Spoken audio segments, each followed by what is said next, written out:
as Escrituras Sagradas em Lucas 23, a partir do verso 33. Diz assim: quando chegaram ao lugar chamado Calvário, ali o crucificaram, bem como aos malfeitores, um à direita, outro à esquerda.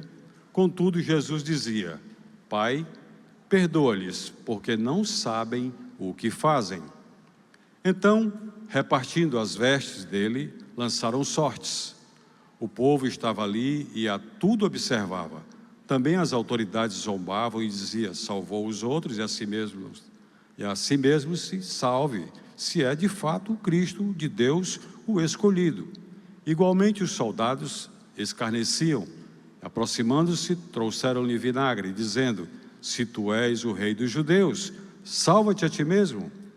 Também sobre ele estava esta epígrafe, em letras gregas, romanas e hebraicas: este é o rei dos judeus. Um dos malfeitores crucificados blasfemavam contra ele, dizendo: não és tu o Cristo? Salva-te a ti mesmo, e a nós também. Respondeu-lhes, porém, o outro, repreendeu-o, dizendo: nem ao menos temes a Deus, estando nós sob igual sentença, nós, na verdade, com justiça, porque recebemos o castigo que nossos atos merecem, mas este nenhum mal fez. E acrescentou: Jesus, lembra-te de mim quando vires no teu reino. Jesus respondeu: em verdade te digo que hoje estarás comigo no paraíso. Vamos orar. Senhor nosso Deus,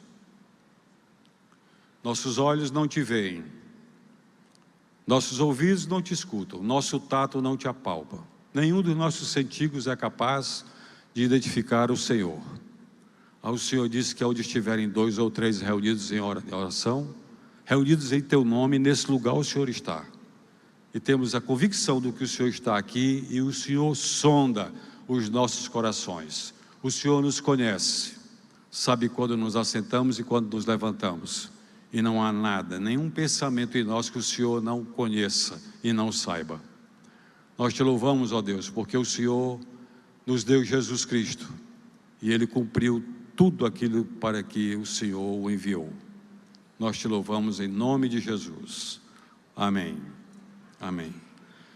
Meus amados, eu já falei algumas vezes aqui, vou voltar a repetir. Era um sonho meu ir a Israel. Eu tinha uma vontade imensa de Israel. E Deus um dia preparou esse momento para mim, e eu fui até lá. E não é alguma coisa mágica você chegar em Israel, mas você que conhece as Escrituras Sagradas e está naquela terra, andar por onde Jesus andou, é a coisa mais maravilhosa. Foi para mim o mais maravilhoso possível, andar onde Ele andou. Quando eu me deparei com aquele mar da Galileia, eu não resisti, me joguei dentro dele. Cheguei lá no Jordão do mesmo jeito, e uma irmã me desafiou ainda a ir lá embaixo, pegar umas pedrinhas para ela, que ela queria umas pedrinhas do fundo do rio Jordão. E eu peguei um punhado de pedras e trouxe para ela, ela botou na bolsa, saiu dando essas pedras para todo mundo. Não sei nem se ela ainda tem ainda essas pedras. Mas eu nadei lá dentro daquele mar, daquele rio, dizendo assim: aqui, não foi nessas águas, mas foi aqui, Rio Jordão, que Jesus foi batizado. Foi aqui, Rio Jordão, que foi aberto 3 vezes. Uma para o povo de Israel passar pé enxuto, outra hora Elias com Eliseu, e outra hora Eliseu sozinho. Então é andar na terra onde Jesus andou, pregou o Evangelho, Jericó, ver as ruínas de Jericó, ver a cidade de Jericó, onde Jesus passou pelas ruas e o cego clamava: Jesus, filho de Davi, tem misericórdia de mim. Para mim foi algo maravilhoso. Eu estou grato a Deus até hoje por ter vivido aqueles momentos ali. Chegar lá no deserto e a água evaporar de dentro da garrafa, para mim foi uma alegria. Depois eu tenho que sair correndo para comprar outra garrafa d'água, porque eu tinha evaporado a minha já. O tamanho é o calor. Queimar a pele, ficar com a pele queimada, eu fiquei com todo o prazer do mundo. Enquanto eu estava andando, pastor Zé João, só de bermuda e camiseta, o resto do corpo queimou tudo, só onde estava a meia e o sapato é que ficou coberto lá, e ficou a marca, a diferença de cor, apesar de não ser branco. Mas o restante estava bem negro. E eu louvo a Deus por isso, porque eu estive lá, andei por aquelas terras. E é como andar dentro da Bíblia, é maravilhoso. Aí você que não andou lá, mas que olha aqui para dentro das Escrituras Sagradas e começa a se imaginar por lá, você está fazendo quase que a mesma coisa, sem gastar nenhum centavo. E o Espírito Santo lhe abrindo o entendimento e fazendo você compreender algo profundo, algo inusitado, porque você está vendo ali o Espírito Santo de Deus lhe mostrando com clareza aquilo que os seus olhos espirituais veem, contemplam. Isso a gente vê nas Escrituras Sagradas. E meus irmãos, e chegamos esse momento aqui agora com a crucificação de Jesus. O texto sagrado que nós acabamos de ler aqui, ele fala a respeito desse momento da crucificação. Chegaram ao local da caveira, local do Gólgota. E lá, de fato, aquele local era como uma cabeça de alguém. O texto grego lá para aquilo lá chama-se crânio. É o crânio mesmo, crânio.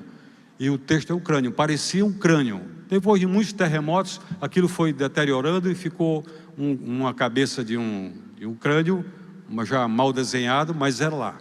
E lá naquele local, escolhido para que o Senhor Jesus fosse crucificado. Lá naquele local. A gente tem uma ideia de que Jesus foi crucificado em cima daquela colina, e não foi. A história de lá, você estando lá, vai ver aqueles homens que são guias, eles vão falando que Jesus foi crucificado no nível da rua. E lá no local onde possivelmente Jesus foi crucificado, o que tem lá hoje, os muçulmanos fizeram lá um estacionamento de carro que nem cristão nem judeu entra lá, porque é um estacionamento. Mas diz, os guias falam que Jesus foi crucificado no nível da rua. Bom, para que todo mundo passasse e pudesse olhar nos olhos e zombarem do Senhor Jesus como ele foi zombado. Você não é o Cristo? Você não salvou tanta gente? Você não ressuscitou tanta gente? Você não curou tantos? Por que você não sai daí? Se você é o Cristo, por que você está debaixo do tacão romano? Por que você não se liberta dos romanos e liberta a nação dos romanos também? Era essa a xingação que chegava. Como é que você pode ser o Cristo? As autoridades falavam assim, sem o menor respeito, sem o menor cuidado nas suas palavras. Crucificação. E era uma punição que era infligida aos antigos hindus, está na história, desde os tempos imemoriais, para várias espécies de roubo.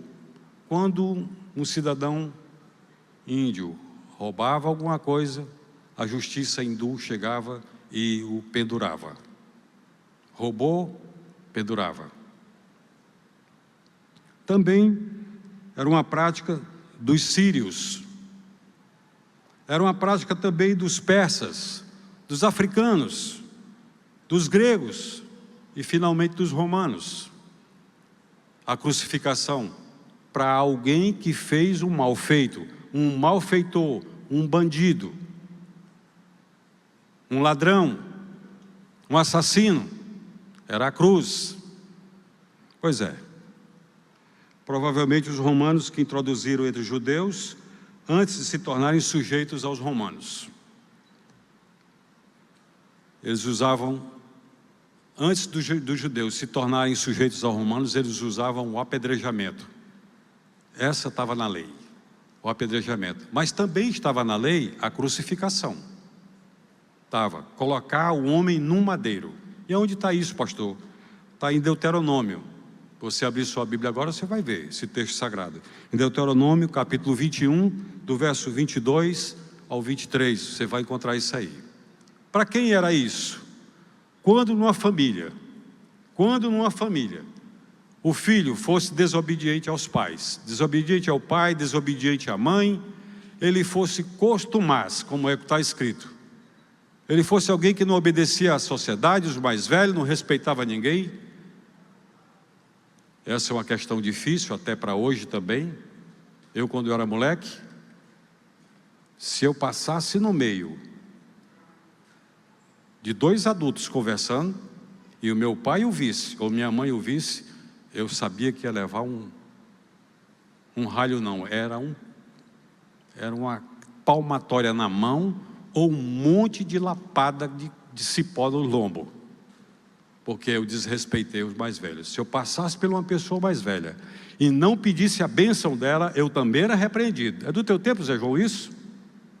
É, né? Eu também era repreendido.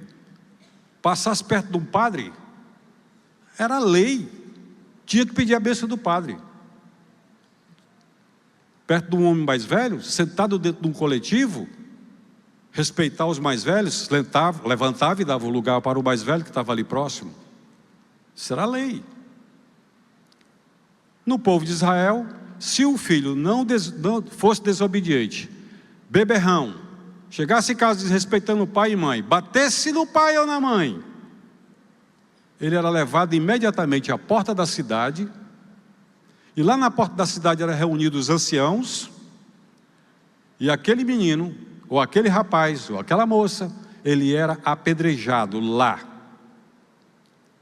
no meio ou na frente da cidade, apedrejado para que houvesse temor nos demais.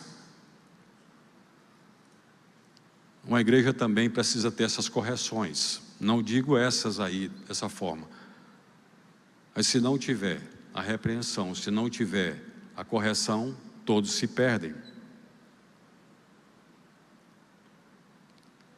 O crime, dependendo do crime, essa pessoa era colocada num madeiro, amarrada ou pregada, para que todos que passassem vissem que aquele ali que está pregado, amarrado no madeiro, já morto, ele tinha que ser apedrejado antes, morto antes e depois pendurado no madeiro, para que todos temessem. Era a lei, era assim, e o povo temia. Mas antes de ser pendurado no madeiro, ele tinha que estar morto primeiro.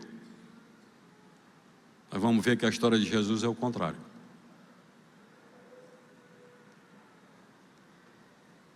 Para chegar naquela cruz, nosso Senhor sofreu. Para chegar naquela cruz, nosso Senhor sofreu angústias, dores profundas.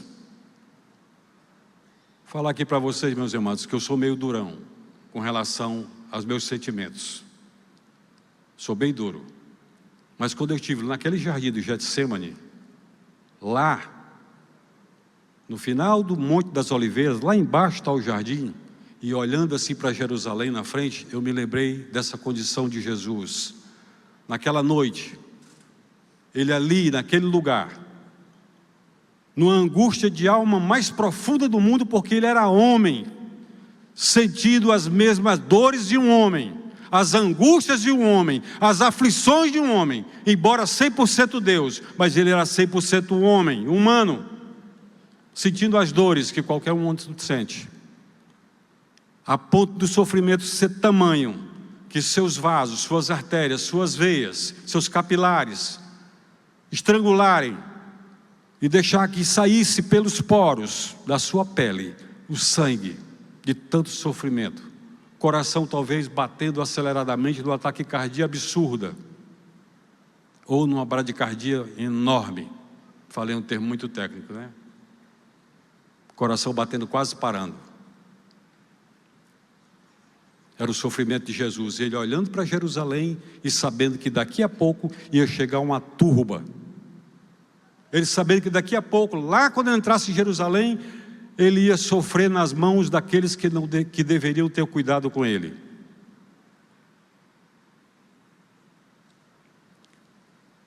E a oração de Jesus no jardim do Getsemane era a vontade do Pai. Ele dizia: Pai, se possível, afasta de mim esse cálice. É possível para o Senhor. O Senhor tem todo o poder e toda a autoridade no céu e na terra. Foi o Senhor que fez todas as coisas. É possível para o Senhor. Afasta de mim esse cálice. Tamanho era o sofrimento de Jesus, compreendendo o que ele ia passar, como qualquer um de nós que não gostamos de ver sofrer. Agora você imagine como é que chegou essa informação no ouvido do Pai que estava ali presente. Se Deus tivesse movido qualquer ação para tirar Jesus dessa caminhada, onde eu e você estaríamos, irmãos? Onde nós estaríamos? A alma que pecar, essa morrerá. Estávamos mortos nos nossos delitos e pecados, e Ele nos deu vida. Juntamente com Cristo nos ressuscitou e nos fez assentar nos lugares celestiais. Onde estaríamos se Deus tivesse tirado Jesus, tivesse tirado de Jesus o cálice? Mas a vontade do Senhor Deus era salvar os pecadores, e Jesus estava comprometido nesse trabalho, era salvar os pecadores. Remove de mim esse cálice, significando as suas tristezas, angústias presentes, os seus sofrimentos, a morte que se aproximava, que vinha, e ele sofria talvez por ambos, os dois pensamentos. Mas a sua oração permanecia com a vontade do Pai. No entanto, não a minha vontade, mas a tua, Senhor. O sofrimento era grande, mas ele dizia: seja feita a tua vontade. Seja feita a tua vontade. Como um homem, Cristo tinha uma vontade humana, distinta, e embora não contrária à vontade divina que ele tinha no coração, de cumprir a vontade de Deus. Mas a tua seja feita a tua vontade. Jesus Cristo se comprometeu e veio a este mundo para fazer a vontade do Pai. E ele disse que a vontade do Pai era a sua comida, era a sua bebida, era o seu prazer, era fazer a vontade de Deus, como Filho de Deus. Lá no Getsemane, ele deixou os discípulos orando também, mas os discípulos não conseguiram permanecer orando. Dormiram de tristeza. Os discípulos de Jesus, que andavam com Jesus, eles se tornaram muito parecidos com Jesus. Vestimenta, a fala, o modo de andar, o modo de comer, vestia-se igual, eram muito parecidos. E Jesus deixou eles ali, uns deles em um local, outros noutros, e na oração dele, quando ele voltava, estavam os discípulos dormindo. E a Bíblia fala que era dormindo de tristeza. Pelo fato de parecer tanto um com Jesus Cristo, eles sentiam na alma aquilo que Jesus também sentia. E mais tarde, depois do momento dessa oração, já de madrugada, daí a pouco aparecem tochas iluminando o caminho. Daí a pouco aparecem homens, soldados romanos, soldados do templo, dos sumos sacerdotes, com uma turba grande, armados de espada, lanças, e vão à busca de Jesus. E quem está na frente, guiando essa turma toda? Judas, que era conhecido por Judas e também conhecido como Iscariotes. E essa diferença aí de Iscariotes era para diferir de outro Judas que tinha também no meio dos discípulos de Jesus.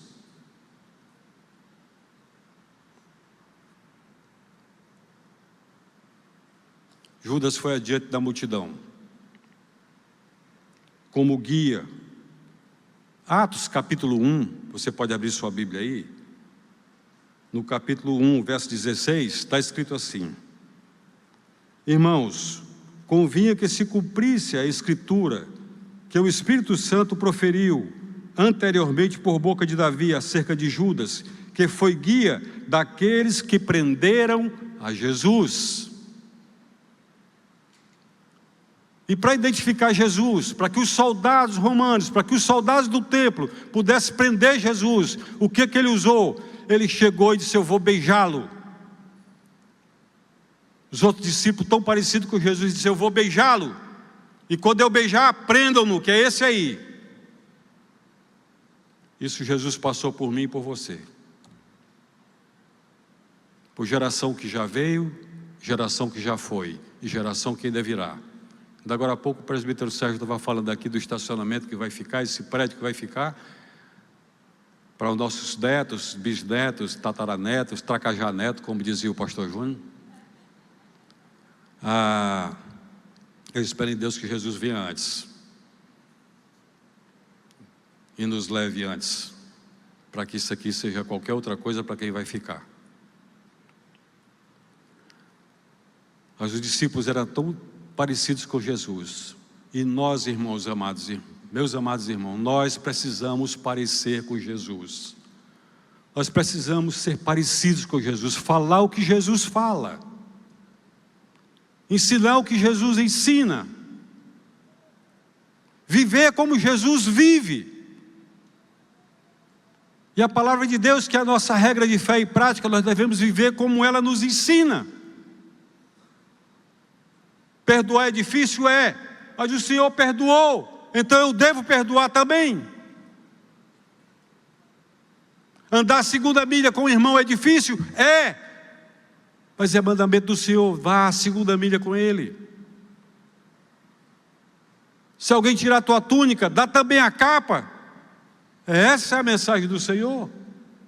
É ficar parecido com ele, confundido com ele, no seu trabalho, na sua vizinhança, na sua faculdade, onde quer que você esteja. Alguém vai olhar e dizer, você é diferente. Qual a razão dessa diferença? É o momento de anunciar Jesus Cristo, nosso Senhor, que habita em nós.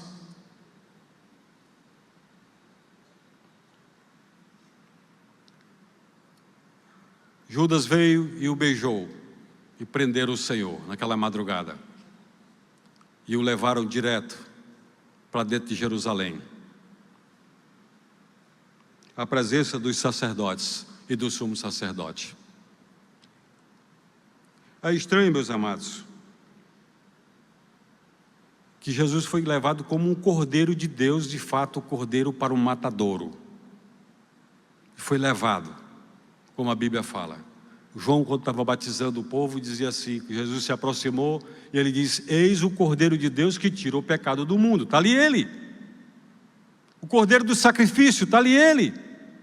Esse é o cordeiro de Deus que tira o pecado do mundo. Pois é, Jesus Cristo foi levado como o cordeiro de Deus para dentro de Jerusalém e entregue nas mãos dos sumos sacerdotes, dos sacerdotes que conheciam as Escrituras e sabiam que estava aguardando o Messias, o Salvador. Eles sabiam. Mas o impressionante, o estranho é com que rapidez eles passaram pelo julgamento de Jesus. Como foi rápido. Como eles puderam fazer tanto trabalho em tão pouco tempo. Lucas 22, verso 66. Abra sua Bíblia aí. Você vai poder ver isso que eu estou falando aqui agora. Jesus foi levado perante os principais sacerdotes. Lucas 22, 66.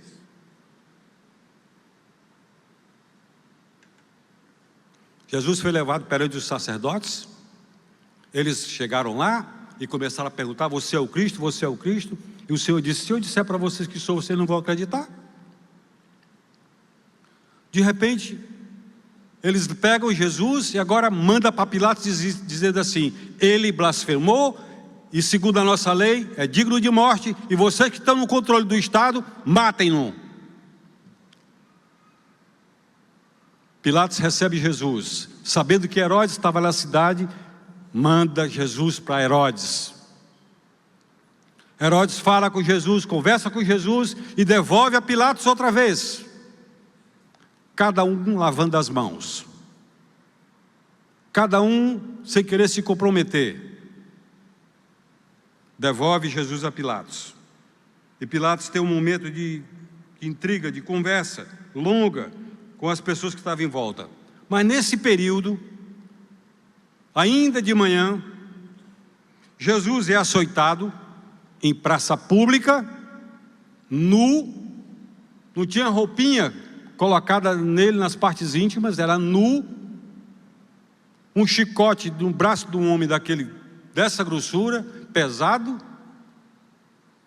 desde da nuca até a linha da cintura, eram chicotadas com ferro nas pontas, com pedra nas pontas, com madeira nas pontas, e aquilo perfurava a carne de Jesus, passava entre as costelas, chegando até os pulmões, furando, Jesus sangrando em praça pública, por causa de mim e por causa de você. por me amar e por amar você, levando sobre si toda a nossa culpa. Como não amar a Jesus? Como não andar retamente com Jesus, uma vez que nós nos identificamos com Ele?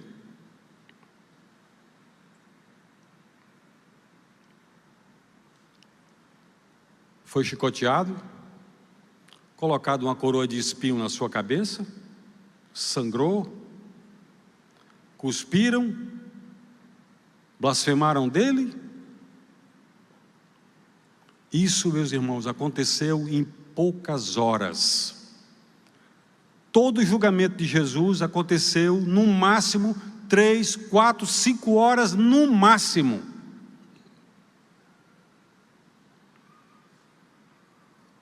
E Jesus foi levado para a cruz às 9 horas da manhã. Você está vendo? Ele foi levado para a cruz às 9 horas da manhã. O julgamento de Jesus foi assim.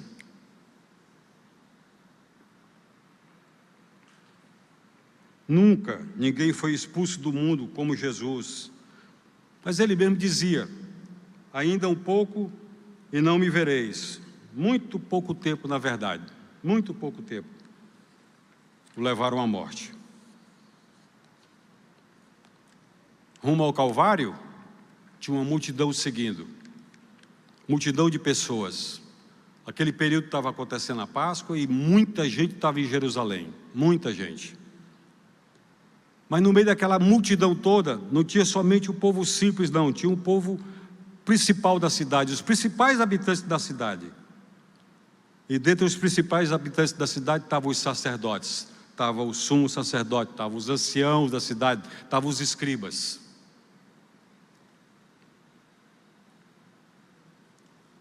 Alguns iam como que numa procissão. O assunto era interessante. Ia morrer uma pessoa sem culpa nenhuma de nada. Chamava atenção. Qual foi o crime dele? Não tem história. Matou alguém? Não tem história. Assassinou alguém? Não tem história. Estuprou alguém? Não tem história. Roubou alguém? Não tem história. E por que vão assassiná-lo? Por que vão matá-lo? Por que vão crucificá-lo? A pergunta que muitos faziam. Outros iam lá simplesmente na curiosidade de ver.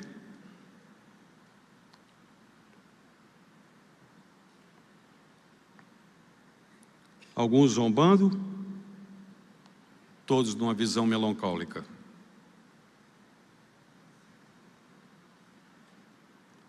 Como era usual, em execuções, numerosa multidão se encontrava ali por perto. A diferença agora, irmãos, é que pegaram Jesus, quando chegou lá no Calvário, botaram a cruz no chão, como aqui a gente vê no musical Paixão pela Vida, colocaram ele deitado em cima da cruz e com aqueles pregos desse tamanho, foram fixando seus braços, seus pés naquela cruz. E depois de fixado nela, o levantaram.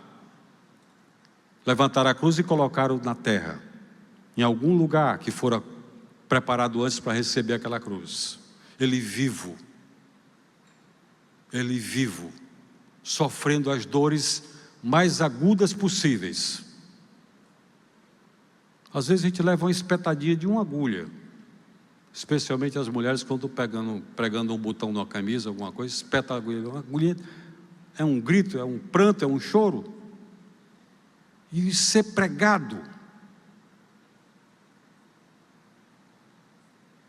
Aquele prego perfurando a sua pele, passando pelos neurônios, pelos tendões, rasgando. Meus amados irmãos, uma dor absurda, que era para mim, que era para você, Ele levou sobre si. Como não amar a Jesus? Como negar a Jesus? Se Ele carregou o pecado do mundo todo sobre si?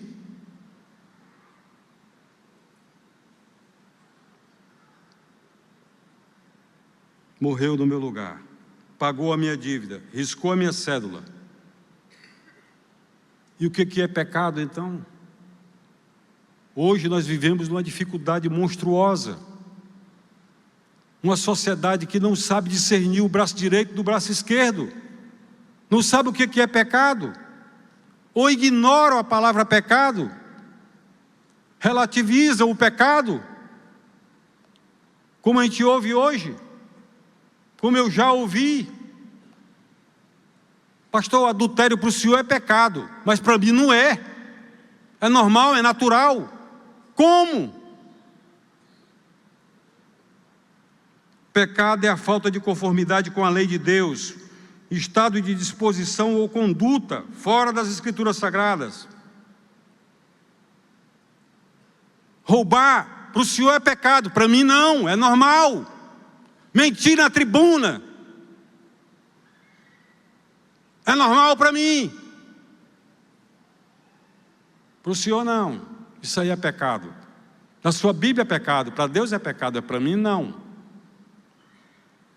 Eu andei anotando aqui alguns itens da palavra pecado que o Senhor deixou escrito para que você soubéssemos que Ele levou tudo isso aqui sobre Ele para que nós, sabendo, não façamos mais.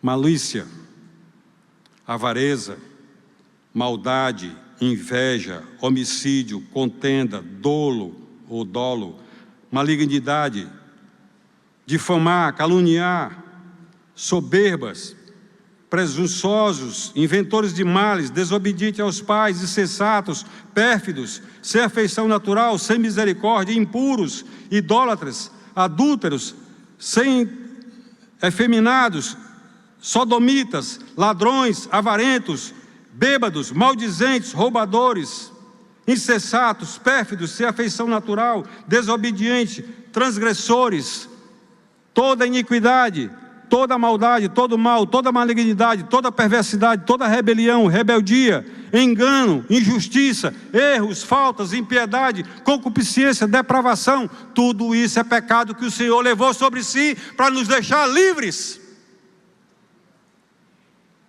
para nos dar a salvação. E no entanto, muita gente não observa que isso aqui desagrada o Espírito Santo de Deus que habita dentro de nós. Falamos mal uns dos outros, temos a língua comprida, não pode ouvir nada, que está na rede social na hora.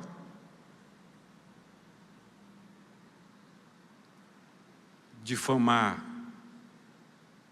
julgar,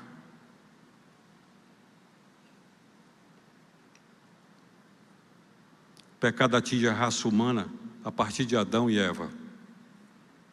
Romanos capítulo 5, verso 12 diz: portanto, assim como por um só homem entrou o pecado no mundo, pelo pecado a morte, assim também a morte passou a todos os homens, porque todos pecaram. Ninguém escapou. Ninguém escapou. Todos pecaram.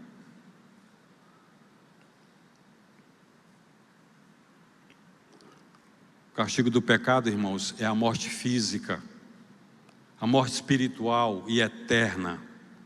Você tem, meu amado irmão, quero chamar a sua atenção aqui mais uma vez. Você compreende o que é a eternidade? Você compreende o que é estar do outro lado, na eternidade, e só tem dois lugares, céu ou inferno? Inferno não é um estado, como muita gente anda falando que é um lugar de sofrimento de fato. Se você abrir sua Bíblia em Lucas capítulo 16, a partir do verso 19, você vai ver uma parábola que Jesus fala a respeito do rico e do Lázaro. Diz a palavra de Deus que o rico vivia muito bem, no seu próprio sustento, achando que estava tudo bem para ele, e um homem pobre que pedia um pão para poder se alimentar, era visto lá com ele. Diz a palavra de Deus que morreu aquele homem que era cheio de chagas. Não é porque ele era cheio de chagas que ele foi para o céu, não. mas é porque a justiça de Deus estava operando na vida dele. E ele é levado com os anjos para o seio de Abraão. Lucas capítulo 16, a partir do verso 19 que eu estou falando. E ele agora no seio de Abraão, ele está em paz. Morre também o rico, diz a palavra de Deus. E já fala que ele no inferno, estando em tormentos, olha para cima e vê Lázaro no seio de Abraão. E diz: Pai Abraão, comunica, manda que Lázaro molhe em água a ponta do dedo e toque nos meus lábios e me refresque a língua, porque estou nessas chamas atormentado. Mais tarde na conversa, diz: manda lá, que vá lá na casa dos meus pais, na casa dos meus familiares, e fale para que eles não venham para cá. Para esse lugar de tormento, é lugar de tormento, é eternidade sem Cristo Jesus, eternidade sem Deus. E sabe o que Jesus fez, meus amados irmãos, naquela cruz? Pegou o nosso pecado e podou sobre ele. Pegou a nossa morte e colocou sobre ele. Pegou a maldição da lei e levou sobre ele.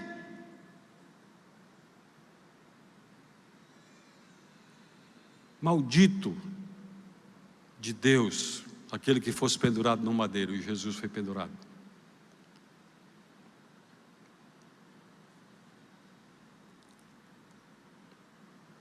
Porque o salário do pecado é a morte, mas o dom gratuito de Deus é a vida eterna em Cristo Jesus nosso Senhor.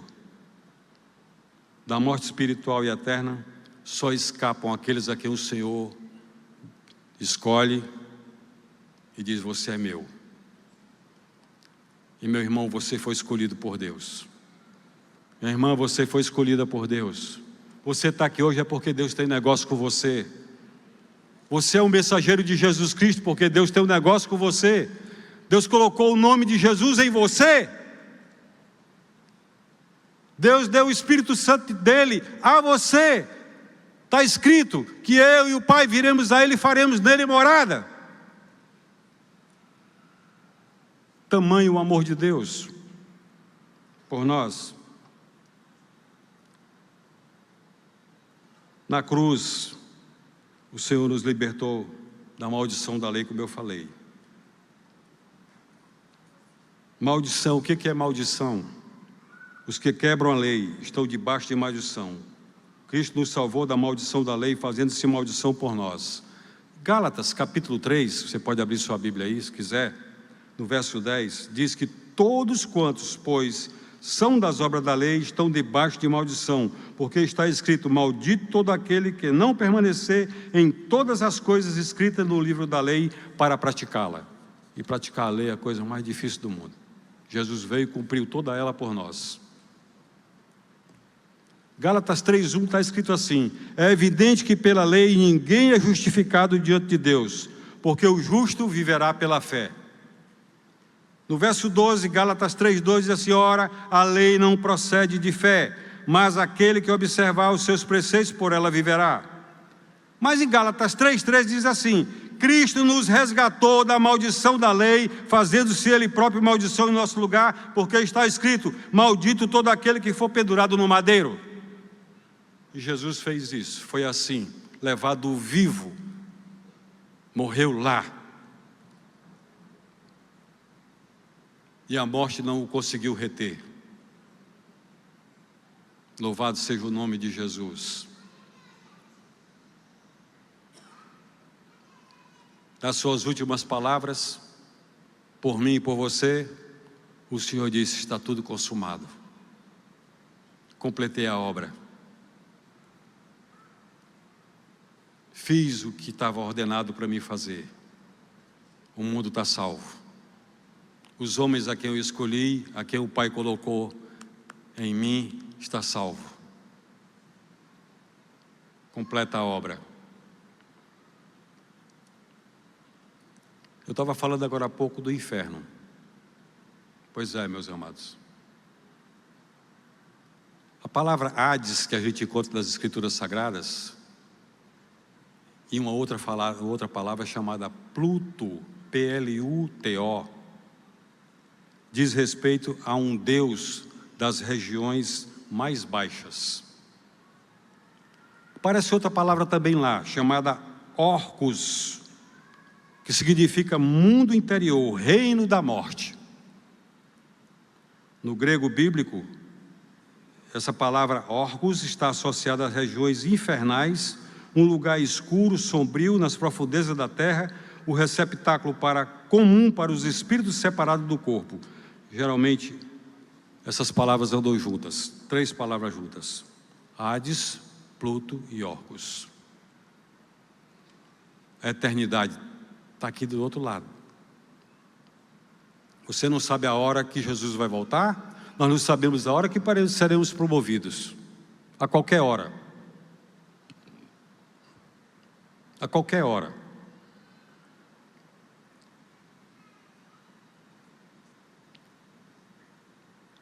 A linha que divide essa vida aqui da eterna é tão tênue, como se fosse um fio de cabelo, que você pega ele, um fio de cabelo, pega nas 2 pontas, vendo aqui a distância, você vai trazendo, daqui a pouco, próximo aos olhos, você já não vê mais.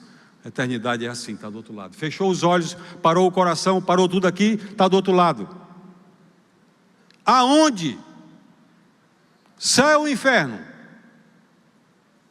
Uma coisa que muito me preocupa aqui quando eu estou fazendo aconselhamento, é que algumas pessoas, que eu percebo que ela não está com segurança na sua salvação, eu pergunto: se você morrer agora, para onde é que você vai?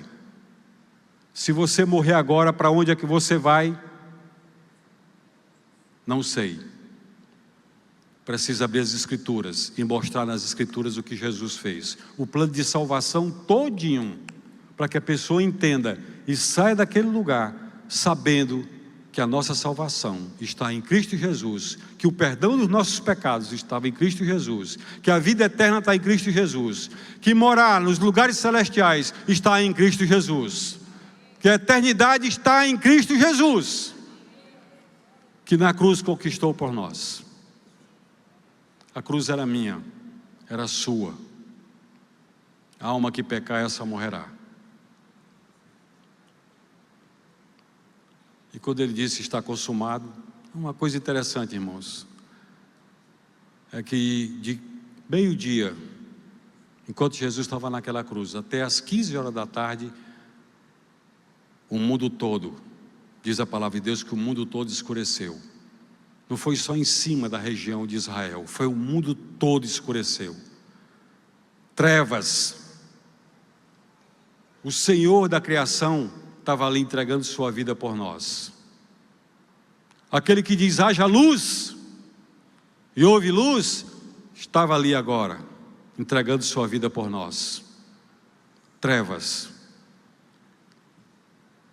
E as últimas palavras foi: está consumado. Meus amados irmãos, como não amar a Jesus? Como não se confundir com Jesus? Como se deixar levar pelo mundo, pelas filosofias?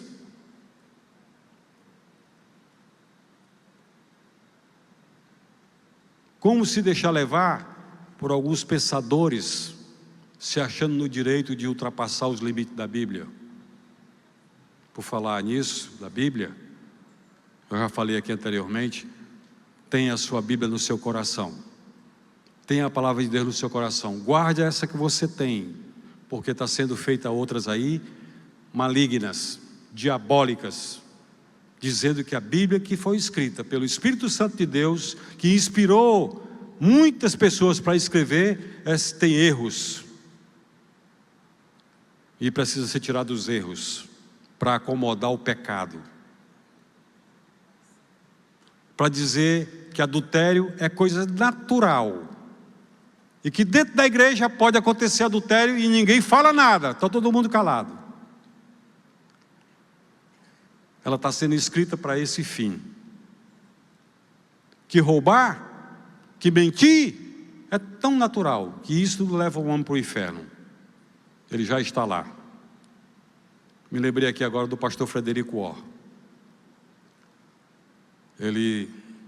Frederico Orr foi um grande homem de Deus. Ele chegou na igreja dele, onde ele estava pregando, e no outro lado assim estava o pessoal ensaiando o boi. E os meninos da igreja estavam tudo lá olhando o ensaio do boi. E ele chegou por trás, e com aquela voz dele, o sotaque bem inglês, ele toca nas costas dos meninos assim, dá um susto naqueles meninos: vão logo, desçam, pule para o outro lado, o coração de vocês já está lá, vão logo descer, vão acabar com aí, vão dançar também na dança do boi. Eu não posso me deixar levar pelo que o mundo está dizendo. Eu tenho que ser santo como o santo é o Senhor. Tenho que ser santo como o santo é o Senhor. Ele vai voltar. Ele disse que vai voltar. E veio buscar a sua igreja, veio buscar um povo santo. Ele veio buscar um povo com vestes brancas. Ele veio buscar um povo com mãos limpas. Ele veio buscar um povo confundido com ele, que se chama pelo nome de Jesus.